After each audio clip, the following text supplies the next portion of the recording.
The plane was eerily quiet after Karoline Leavitt's dramatic exit. Passengers stared at the open emergency door, now sealed shut by Alex Carter and another crew member.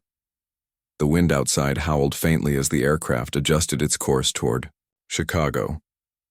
No one spoke for a long moment. It was as if everyone was waiting for someone else to break the spell.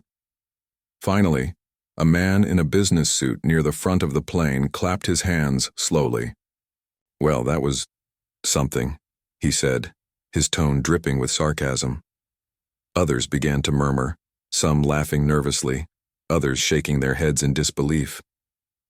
Lisa Monroe, the young graphic designer who had been caught in Karoline's crosshairs, earlier leaned back in her seat, exhaling deeply. She felt a strange mix of relief and guilt. Relief because the tension in the cabin had finally eased, and guilt because part of her wondered if she should have done more to stop the argument before it got out of hand. Across the aisle, an older woman whispered loudly to her companion, "I can't believe they just threw her off the plane like that." Alex moved quickly down the aisle, trying to reassure passengers. "Everyone, please stay calm. We're diverting to Chicago for safety reasons, but there's no need to worry. The pilot is handling everything." Despite his calm demeanor, Alex could feel his heart pounding. He knew what he'd done was drastic, maybe even reckless, but he couldn't shake the feeling that it had been necessary. Still, the weight of the decision pressed heavily on him. As he passed rows of curious faces, he noticed phones being held up, snapping pictures and recording videos. Social media would explode with this story soon enough. One passenger, a teenager named Ethan, leaned over to his mom and asked, "Is it legal to kick someone out of a plane like that?" His mother shrugged, looking unsure. "I guess we'll find out." Meanwhile, in the cockpit, the pilots exchanged tense glances.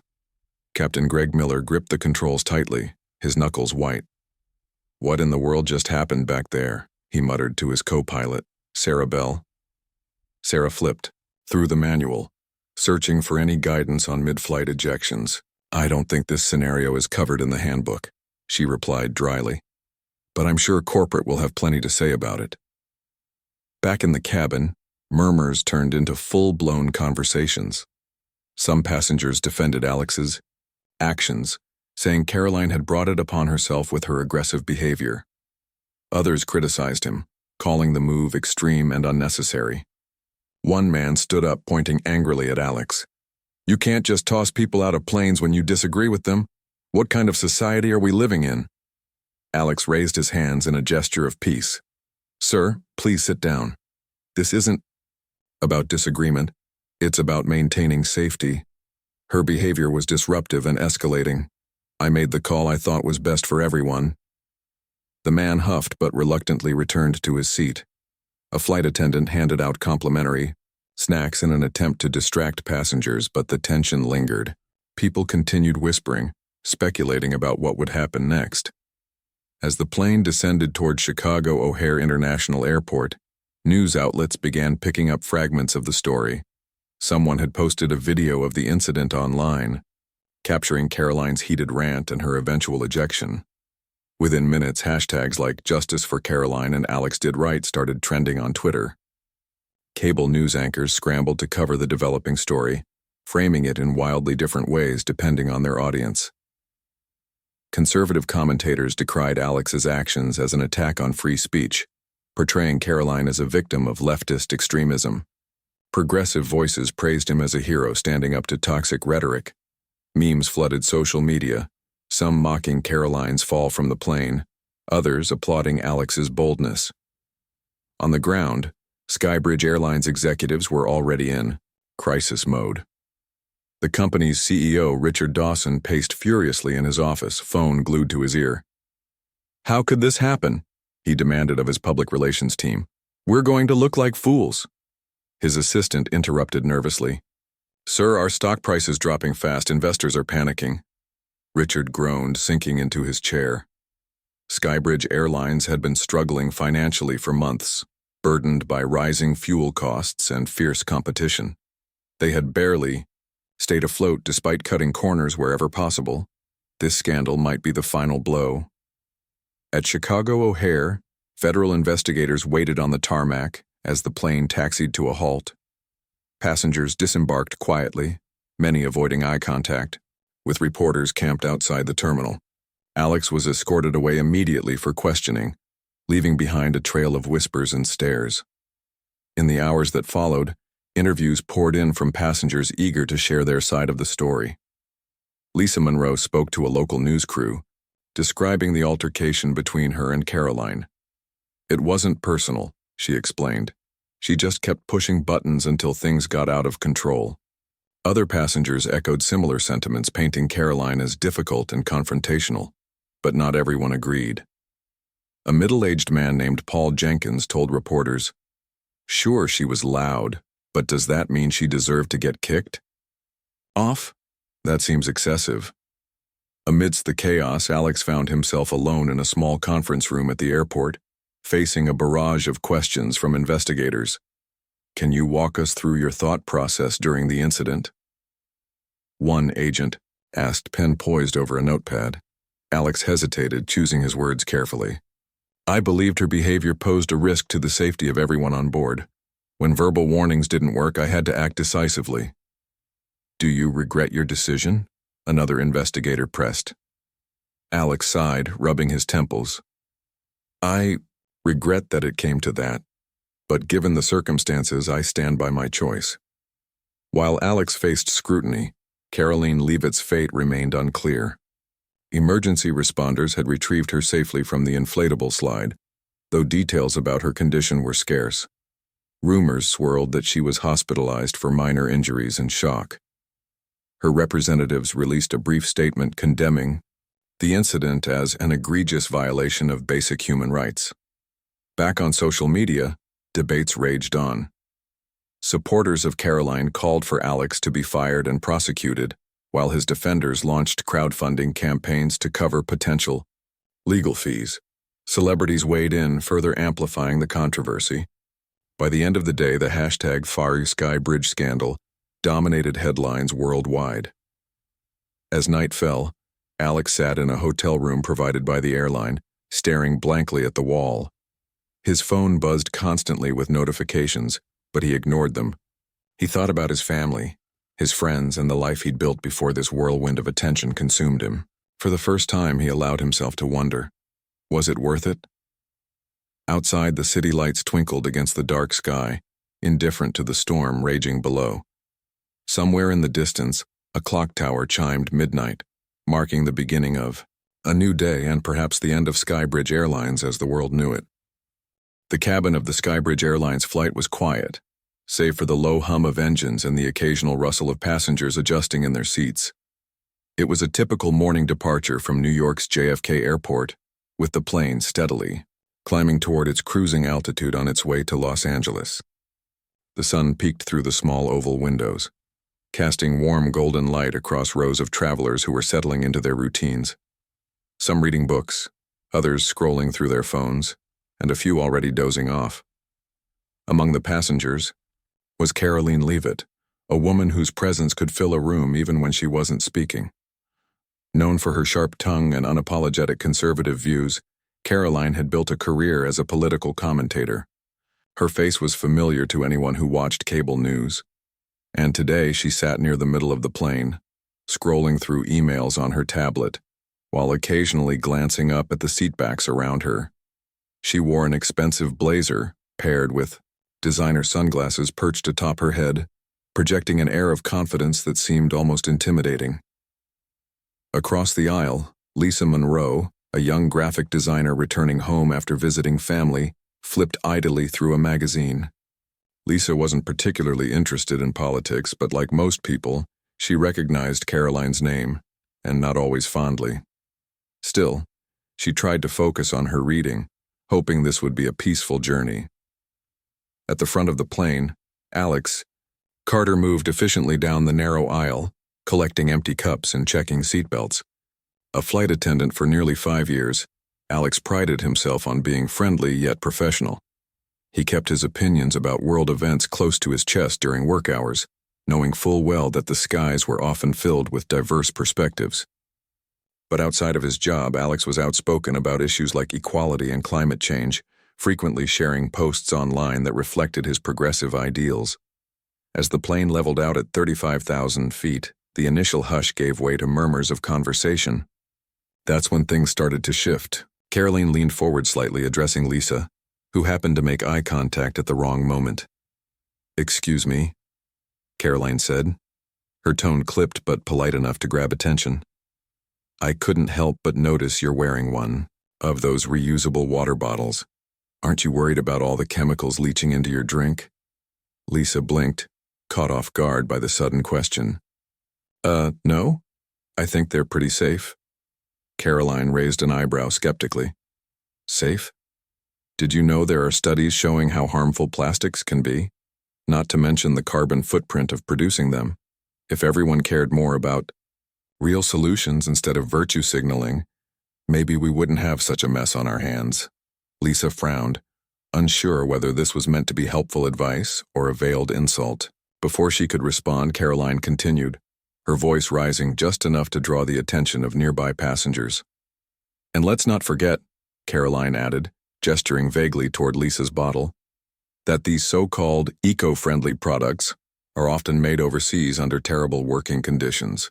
So really, are you helping the planet? Or just patting yourself on the back?" By now, several heads had turned. Some looked intrigued, others annoyed, and a few simply amused. Lisa felt her cheeks flush as she realized the situation was escalating, faster than she'd expected. "I didn't mean to start a debate," Lisa replied, trying to keep her tone light. "It's just a bottle." But Karoline wasn't done. "Oh, it's never just anything, is it? Everything we do has consequences. Take climate change, for example. People love to talk about it, but how many actually take meaningful action? Do you even recycle properly?" Alex, who had been refilling water glasses a few rows away, noticed the tension building. He approached cautiously, offering a practiced smile. "Is everything okay here?" he asked, his voice calm but firm. Karoline turned to him, her expression hardening. "Yes, everything's fine unless you count misinformation spreading unchecked as a problem."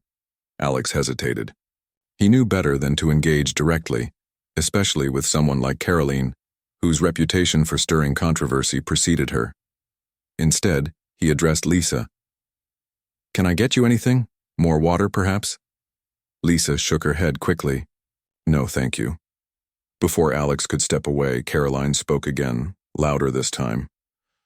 "You know, it's funny how some people pretend to care about the environment while ignoring the bigger picture, like taxing corporations without considering the economic impact, or banning straws without realizing how many jobs depend on plastic manufacturing.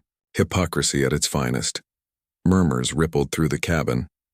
A man 2 rows behind chimed in, agreeing with Karoline's points. Someone else countered, defending stricter environmental policies. Within moments, the once peaceful atmosphere dissolved into a heated exchange, voices overlapping as tempers flared. Alex stepped closer to Karoline, keeping his demeanor neutral. "Ma'am, I understand you're passionate about these topics, but we need to keep the noise level down for everyone's comfort." Karoline shot him a look dripping with disdain. "Are you telling me what I can and cannot say? Isn't America supposed to be the land of free speech?" "Yes, ma'am, but this is also a confined space where safety comes first," Alex replied evenly. "If you could lower your voice, that would be appreciated." For a brief second, it seemed like Karoline might comply. She glanced around, taking in the disapproving stares from fellow passengers. Then, as if deciding she had nothing to lose, she leaned back in her seat and crossed her arms defiantly. "Fine, but don't expect me to stay silent forever." Unfortunately, silence wasn't part of Karoline's plan. Minutes later, she resumed her tirade, this time targeting another passenger who dared to suggest renewable energy was the future. The volume escalated, and soon children in nearby seats began to cry. Adults exchanged exasperated looks, some shaking their heads in disbelief. Alex returned, his patience wearing thin. "Ma'am, I've warned you twice now. Please respect the rules of the aircraft." Karoline scoffed. "Rules? What gives you the right to dictate what I say?" Are you afraid of hearing the truth? This isn't about truth. It's about maintaining order, Alex shot back, surprising even himself with the edge in his voice. For a split second, he considered walking away, letting the argument burn itself out. But something inside him snapped. Maybe it was the sleepless nights leading up to this trip, or the countless times he'd swallowed his own frustrations to keep the peace. Whatever it was, he found himself acting on instinct. With a deep breath, Alex reached for the intercom, button above Karoline's seat. "Ladies and gentlemen, please remain seated. We're experiencing a disturbance that requires immediate resolution." Passengers froze, unsure what to expect next. Karoline stared at him, incredulous. "What are you doing?" Alex ignored her, pressing another button that locked the cabin doors. Then, with steady hands, he grabbed the emergency chute release lever located near her row. The mechanism hissed as it activated, deploying the inflatable slide outside the plane. "You're ejecting me?" Karoline shrieked, standing abruptly. "You can't do that." "I'm sorry, ma'am, but your behavior poses a risk to the safety of everyone on board," Alex said, his voice unwavering despite the adrenaline coursing through him. Two burly passengers volunteered to assist, gently guiding Karoline toward the open door. She protested loudly, but resistance proved futile against the combined efforts of Alex and the volunteers. As the cold rush of wind swept into the cabin, Karoline disappeared down the chute, leaving behind stunned silence.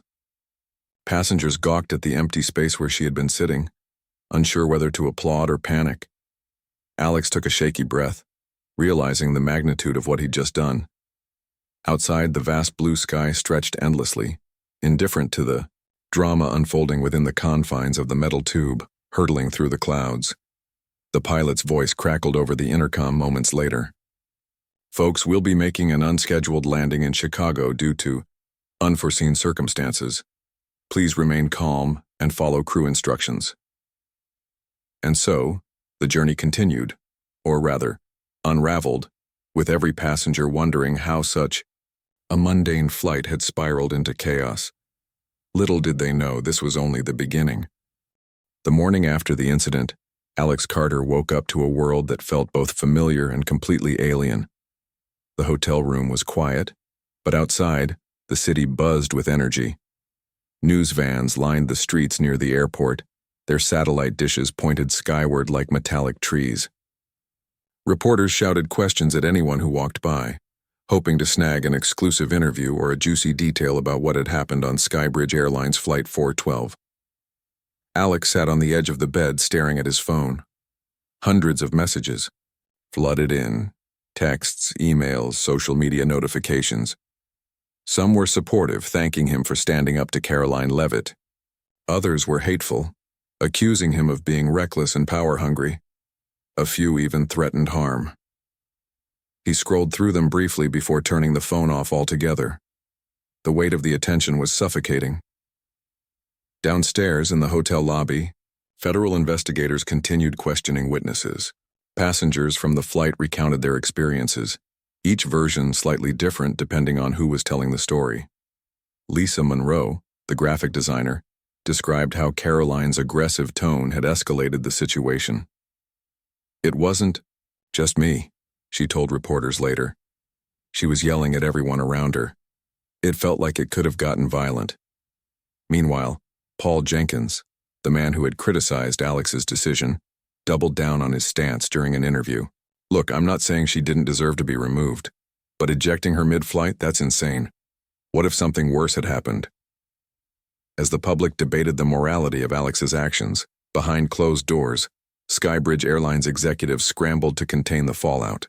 Richard Dawson, the CEO, called an emergency meeting with his leadership team. The conference room was tense, filled with stacks of papers and empty coffee cups. Everyone looked exhausted. "We're hemorrhaging money," Richard said, slamming a report onto the table. "Our stock price is down 30% since yesterday. Investors are pulling out left and right." His CFO nodded grimly. "And it's not just the financial hit. Our brand is ruined. People are canceling flights, calling us unsafe. We might not recover from this." Richard leaned back in his chair, rubbing his temples. "What about insurance?" Can we claim anything for this mess? The legal advisor shook her head. Not likely. This is unprecedented. No one's ever tried to argue liability for ejecting a passenger mid-flight. Besides, the optics are terrible.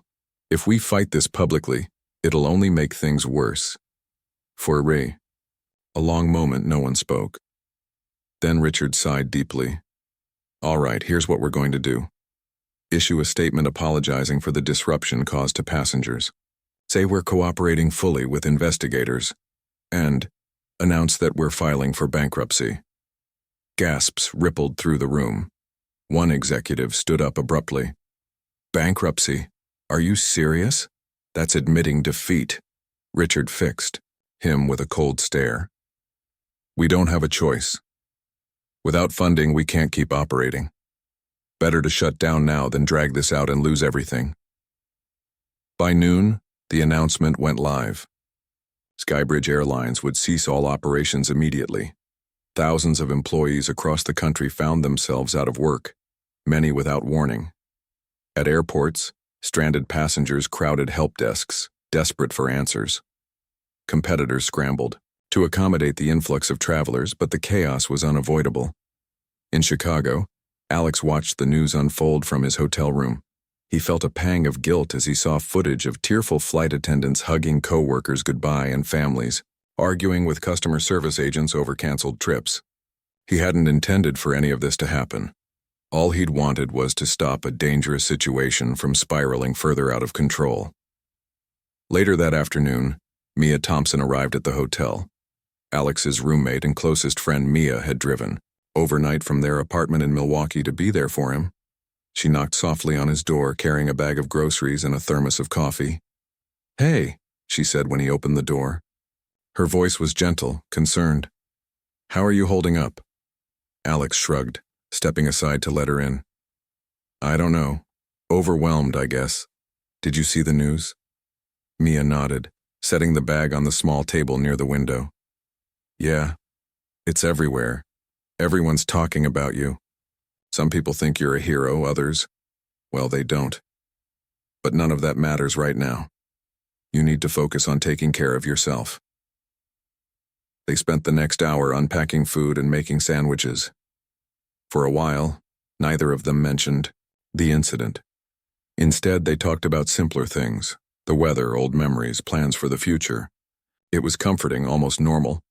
But eventually the conversation turned back to the elephant in the room. Do you regret it? Mia asked quietly. Alex hesitated, staring at the sandwich in his hands. Not really. I mean, yeah, I wish it hadn't come to that. But what else could I have done? Let her keep screaming until someone got hurt, or maybe she storms into the cockpit next. Who knows? Mia reached across the table, placing a hand over his. You did what you thought was right. That's all anyone can ask of you.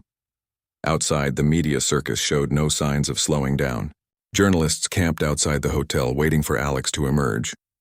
Lawyers representing both sides began filing lawsuits. Karoline's team suing Alex and Skybridge for endangerment, while Alex's supporters pushed for charges against Karoline for disorderly conduct. The legal battle promised to drag on for months, if not years. Amidst the chaos, fragments of information about Skybridge Airlines' internal struggles began to surface. Anonymous sources revealed that the company had been teetering on the brink of collapse long before the incident.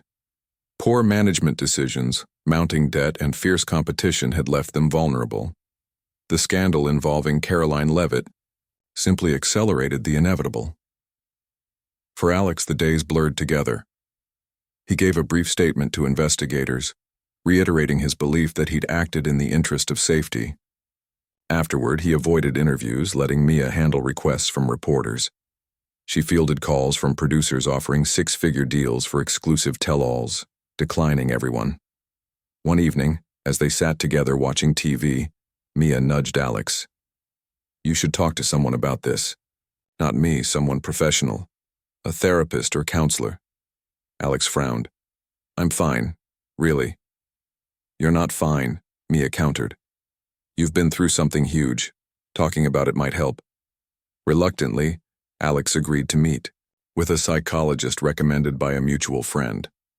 During their first session, he found himself opening up more than he expected. He talked about the stress of working in aviation, the pressure to maintain composure, and the frustration of seeing toxic behavior go unchecked. The psychologist listened patiently, nodding occasionally. "It sounds like you've been carrying a lot of weight," she said at the end of the session. "Sometimes doing the right thing comes with consequences we can't predict. But that doesn't mean you're wrong." Her words stayed with him long after the appointment ended. Slowly, Alex began to accept that while he couldn't change what had happened, he could choose how to move forward. Back in New York, Karoline Leavitt remained largely out of the public eye. Rumors swirled about her condition, though her representatives insisted she was recovering well. Behind the scenes, however, cracks began to show in her carefully curated image. Former colleagues came forward, sharing stories of similar confrontations in the past. One former producer described her as difficult to work with and prone to meltdowns. Another claimed she once threw a tantrum on set after being asked to adjust her makeup. These revelations shifted public opinion slightly, though opinions remained divided. To some, Karoline was still a victim of overreach. To others, she was a cautionary tale about unchecked privilege and entitlement. As the dust settled, Alex found solace in small moments. A walk through the park, a quiet dinner with Mia, the sound of birds chirping outside his window. Life moved on, messy and unpredictable, but resilient nonetheless. Somewhere deep inside, he held on to hope that the world would learn something from this strange chapter in history. Whether it did or not, he couldn't say. All he knew was that he had done his best, and sometimes that had to be enough. Weeks passed, and the initial frenzy surrounding the Skybridge Airlines incident began to fade. The headlines that had once dominated every news outlet were slowly replaced by other stories: celebrity scandals, political debates, and natural disasters. But for Alex Carter, the aftermath lingered like a shadow he couldn't shake. Though the media circus outside his hotel had thinned out, the weight of what he'd done still pressed heavily on him. Mia continued to support him as best she could, but even she struggled to navigate the complexities of the situation. Friends stopped inviting Alex to gatherings, unsure if being associated with him might attract unwanted attention. Some neighbors whispered behind his back when he walked through the apartment building. It wasn't hostility exactly, just an awkwardness that made social interactions feel strained. One day, while flipping through channels on the TV, Alex stumbled upon a daytime talk show discussing the incident. The host introduced a panel of guests, including a former flight attendant turned aviation expert, a lawyer specializing in airline liability cases, and Ryan Collins, a journalist known for his balanced reporting on controversial topics. As Alex listened, something about Ryan's calm demeanor caught his attention. Unlike others who seemed eager to pick sides, Ryan approached the conversation thoughtfully, acknowledging both the risks and responsibilities involved in such decisions. "Do you think Alex Carter should have handled it differently?" the host asked Ryan. Ryan leaned forward slightly, choosing his words carefully. "It's easy to judge after the fact, but let's not forget that these situations are incredibly complex. Flight attendants are trained to prioritize safety above all else. If Alex believed Karoline Leavitt posed a genuine threat, then he was following protocol, even if the method was unconventional." Alex paused the TV, staring at the screen. For the first time since the incident, someone had articulated his perspective without oversimplifying or sensationalizing it. He wondered if maybe, just maybe, talking to Ryan might help clear some things up, not just for himself but for everyone still grappling with what had happened. With Mia's encouragement, Alex reached out to Ryan via email. To his surprise, Ryan responded almost immediately, expressing interest in hearing Alex's side of the story. They arranged to meet at a quiet cafe downtown, away from prying eyes. On the day of the interview, Alex arrived early, sitting at a corner table where he could watch the door. When Ryan walked in, he looked much the same as he did on TV, young, approachable, with a notebook tucked under one arm. He greeted Alex warmly, shaking his hand before taking a seat. "Thanks for agreeing to this," Ryan said, pulling out a recorder. I know it can't be easy to relive everything, Alex nodded, fidgeting with the edge of the tablecloth. It's not, but I feel like people deserve to hear my perspective, not just the sound bites they see online. For the next hour, Alex spoke openly about the events leading up to Karoline's ejection. He described her escalating behavior, the tension in the cabin, and the split-second decision that had changed everything. He admitted feeling conflicted afterward, torn between pride in standing up for what he believed was right and guilt over contributing to Skybridge Airlines' collapse. Ryan listened intently, jotting down notes occasionally but mostly letting Alex guide the conversation. At one point he asked, "Do you think you would make the same decision again, knowing what you know now?" Alex hesitated, looking out the window at the bustling street below. "Honestly, I don't know.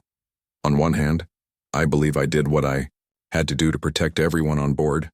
On the other hand, I never imagined it would lead to so much destruction for the airline, its employees, the passengers, even me.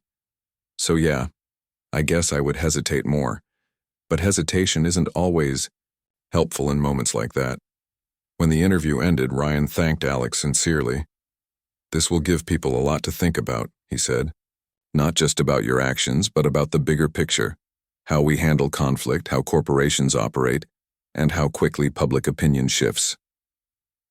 The article based on their conversation appeared online a few days later, titled "Inside: The Mind of Alex Carter, a Flight Attendant's Decision That Changed Everything." It struck a chord with readers. Instead of focusing solely on blame, it explored themes of accountability, empathy, and the unpredictable consequences of human choices. Many praised Alex for his honesty, while others remained critical, arguing that his actions set a dangerous precedent. Meanwhile, revelations about Karoline Leavitt continued to emerge. Former colleagues painted a clearer picture of her personality, one marked by intensity and perfectionism, traits that often crossed into abrasiveness. One producer recalled how she once demanded an entire crew redo a segment because the lighting wasn't perfect. Another shared a story about her storming off set during a live broadcast after disagreeing with a guest's viewpoint. These anecdotes didn't excuse her behavior on the plane, but they added nuance to the narrative. Public opinion began to shift slightly, with some questioning whether Karoline's refusal to de-escalate stemmed from arrogance or simply a lack of awareness about how her actions affected others. Karoline herself broke her silence in an exclusive interview with a conservative news network. Sitting in a sleek office chair, dressed impeccably in a navy blue suit, she addressed the camera directly. Her voice wavered at times, betraying vulnerability beneath her polished exterior. "I'm not proud of how I acted that day," she admitted. "Looking back, I realize I let my emotions get the better of me. But no one deserves to be treated the way I was, thrown off a plane like some kind of criminal. What Alex did was wrong, and I stand by that. However, I also recognize that I played a role in creating the environment that led to his decision." Her admission sparked mixed reactions. Supporters applauded her willingness to take partial responsibility, while critics dismissed it as damage control. Still, the interview marked a turning point. For the first time, Karoline acknowledged fault, however reluctantly. As the weeks turned into months, life began to settle into a new rhythm for Alex. With Mia's encouragement, he enrolled in community college, pursuing a degree in psychology. He hoped studying human behavior might help him understand why conflicts escalate and how to prevent them. Classes provided a welcome distraction, allowing him to focus on something other than the past. Skybridge Airlines' bankruptcy left a lasting impact on the aviation industry. Competitors absorbed many of its routes, hiring laid-off employees wherever possible. Former staff members found themselves reflecting on the fragility of corporate success and the importance of adaptability in an ever-changing market. In business, schools across the country, professors used the Skybridge collapse as a case study, warning students about the dangers of ignoring warning signs until it's too late. For Alex, moving forward meant embracing uncertainty. He knew he couldn't undo what had happened, nor could he predict how history would ultimately judge him. What he could do was learn from the experience and try to grow. Each morning, He woke up determined to face the world with openness and humility even when it felt daunting. One crisp autumn afternoon, Alex took a long walk through a nearby park. Leaves crunched underfoot as he strolled along winding paths, watching children chase each other around playground equipment. Parents chatted casually on benches, their laughter blending with the distant hum of traffic. It was ordinary and beautiful, a reminder that life goes on, messy and imperfect yet full of possibility. As he sat on a bench overlooking a small pond, Alex pulled out his phone and scrolled through recent messages. Most were updates from friends checking in, offering words of encouragement. One message stood out, a simple note from Ryan Collins thanking him for trusting him with his story. Alex smiled faintly, tucking the phone back into his pocket. He didn't know what the future held, but for now he felt grounded. The world had changed dramatically in the wake of that fateful flight, but so had he.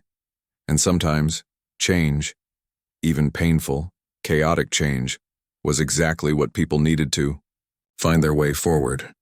Months had passed since the incident on Skybridge Airlines, and life for Alex Carter had settled into a new kind of rhythm. It wasn't perfect, far from it, but it was steady. He spent his days attending community college classes, diving into psychology textbooks and learning about human behavior. The coursework fascinated him, especially the parts that explored conflict resolution and communication. For the first time in a long while, Alex felt like he was moving towards something meaningful instead of being pulled along by circumstances beyond his control. Mia Thompson remained a constant source of support. She often joined Alex for study sessions at their apartment, bringing snacks and cups of coffee to keep him fueled. Sometimes they would take breaks to talk about everything except the incident, their childhood memories, favorite movies, or random dreams they'd had the night before. These conversations helped ground Alex, reminding him that life was more than the choices that defined him. Outside their little bubble, the world continued to debate what had happened on Flight 412. Social media still buzzed with opinions, though the intensity had dulled over time. Podcasts and documentaries dissected every angle of the story, turning it into a cultural touchstone. Some framed Alex as a hero who stood up against toxic ideologies. Others saw him as reckless and impulsive. Karoline Leavitt's name appeared, less frequently in headlines, but when it did, it was usually tied to her efforts to rebuild her public image. Karoline had launched a podcast called Bridging Divides, where she interviewed people from across the political spectrum. Each episode began with her acknowledging past mistakes, including her behavior on the plane. "I'm not here to convince anyone I'm perfect," she said in one episode. "I just want to create space for honest conversations." Critics accused her of hypocrisy, claiming she was using the platform to polish her reputation. Supporters, however, praised her willingness to engage with opposing viewpoints. Despite her attempts to reinvent herself, Karoline struggled to shake off the shadow of that day. Bookings for speaking engagements dwindled, and sponsors grew hesitant to associate with her brand. Behind closed doors, she confided in close friends that she regretted letting her temper get the better of her. "It's funny," she told one friend during a quiet moment. "You think you're untouchable until something happens that makes you realize how fragile your world really is." Back in Alex's life, the legal battles dragged on. Lawyers representing both sides exchanged motions and counter-arguments, each side determined to prove its case. Eventually, a settlement was reached. Neither party admitted fault, and both agreed to drop further claims. For Alex, it was a relief.